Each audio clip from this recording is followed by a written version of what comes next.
Hi, I'm Dave Epstein. Welcome to this edition of Growing Wisdom. Today we're coming to you from Varieties Farms in Needham. It's where I get my tomatoes and a lot of my vegetables. We're going to just take a little trip around and see what we can find. Everybody loves roses, right? And yeah, they have thorns, but the ground cover rose, these are the drift roses, these are pretty cool. They come in many different varieties and colors, and it really does make a really nice ground cover. So if you're looking for a rose that's going to stay low, that's a good one. Now for color, taller roses, I love the knockout varieties. So knockout roses, you know, these are obviously in full bloom.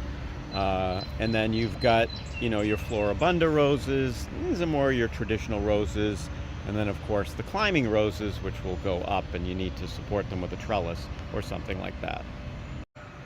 In terms of hydrangeas here at Varieties, they've got the macrophilia, which are the traditional ones that a lot of people like. They usually come in blue or pink, and they bloom on old or new wood depending on the variety.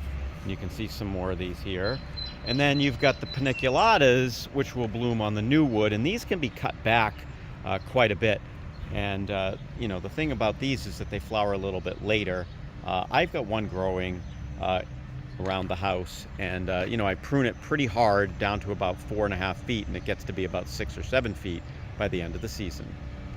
Finally, how about a climbing hydrangea? These will go right up a tree.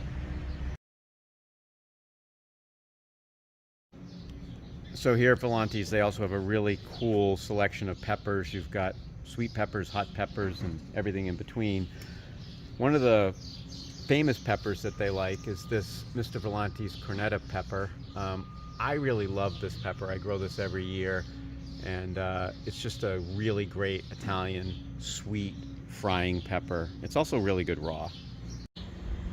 There are a ton of varieties of tomatoes here. One of the ones that I've been growing the past few years is this Sunrise Sauce. It's a determinant tomato, so it stays small. It's good for containers, actually. I really like that one. You know, you've got the yellow, striped, green zebra is a fantastic tomato. Sun Gold, can't go wrong with that. If you love cherries, that's one of the best. And then if you look across here, we're going to flip. We've got all these heirloom tomatoes. You can see just how many there are, and the plants look really good. One of the things you want to check when you buy these is make sure they're nice and sturdy. You don't see any yellow leaves. All of these look great. You know, if you go somewhere and you see yellowing leaves, you want to stay away from those because they might have a disease already. And what I like to do is mix the heirlooms with some hybridized versions. So if we come down here, you've got these hybridized ones that, if you look at your little label, you'll see like F1. So that means it is disease resistant for certain diseases. So depending on which variety, like you can see here, Better Boy, they're actually out of Better Boys here because it's a really good variety and disease resistant. So I kind of mix them. That way my heirlooms don't get trashed if I have a wet summer with a lot of disease. Beefsteak, Beefmaster Hybrid, another really great one. The brassicas tend to like cooler weather, but I find that some of the kales will grow all summer. So La Santo right here, Lacinato. That kale, actually, I grow all summer long. That's pretty good. And the Red Russian is one of my favorites. This is a very winter hardy kale. And you can see cabbages and also broccoli. Those are brassicas. They can still be put in. The cauliflower is a very long season crop, so that can definitely still go in. And lettuces, you can keep refreshing your containers with lettuces, and that's also a good idea. And that way you'll have plenty of greens for the salad right through the warmer months. One of the things about basil is it really likes summer heat, so do not plant this too early. I'm filming this right before the start of June, and I'm just getting these plants and putting them in. And you can put this in, you know, through the month of June. It's going to continue right up until frost. It does not like cool, wet weather. Don't rush it.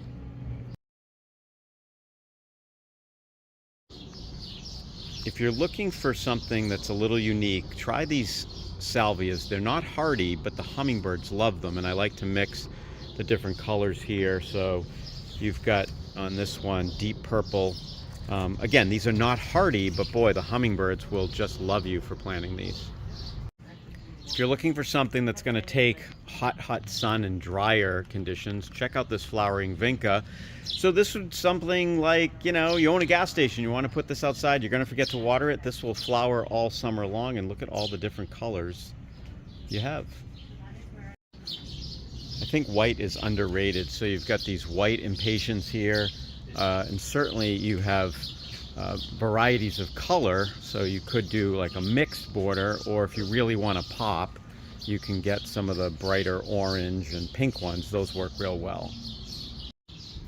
If you have too much sun, you've got these 4-inch pots of sun patiens, which actually basically are sun-loving impatiens, New Guinea impatiens technically, but they also come in some really great colors. There's a lot of newer varieties of mandevilla. For my money, this is one of the best flowering, viney tropicals you can have. And some of them don't get as tall. You want to just look at the labels. Some stay a little more shrub-like, but they're all really great. And the color's fantastic, and you know, the hummingbirds will go to these things too. All right, so a little tour of Volante Farm. Certainly plenty of stuff here to get. Vegetables, perennials, annuals, even some shrubs. And it's a great place. I've been coming here for years, and family owned, and I really like them. For Growing Wisdom, I'm Dave Epstein.